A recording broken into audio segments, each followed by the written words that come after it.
So now we're coming up on a legislative session in March, and there's definitely going to be some things that we're going to be looking at from a law enforcement perspective. I mean, one of the things we just have to address is we had the Parkland massacre in February of 2018, and there's a lot of problems that led up to that, and those things have been hashed, and it shouldn't have happened, but nevertheless it did. So you have this guy, and he pleads guilty. Obviously he's guilty. And first of all, this happened in 18, and it takes years to get him through the system on something we know there's no defense for. That's a problem too, with how the wheels of justice move too slowly. But he gets there, and they're deciding on the death penalty.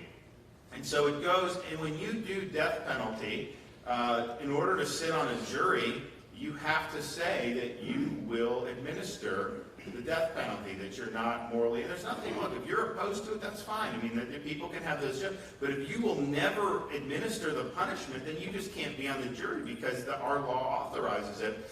But we're in a situation now, you have 12 jurors. If just one juror vetoes it, then you end up not getting the sentence. And so you had, I think it was an 11-1 decision where 11 said he should get capital punishment, 1 said no, and we don't know what went into that, but I do think there are people who get on these juries who never intend to administer capital punishment. And so there was court decisions, all this other stuff. Bottom line is that can probably be changed by statute. And it's one thing to say, yeah, I mean, obviously a majority of the jury has to, maybe a supermajority, but to have one person be able to veto that. And the thing about it is there's certain crimes where any punishment other than that just doesn't fit the crime.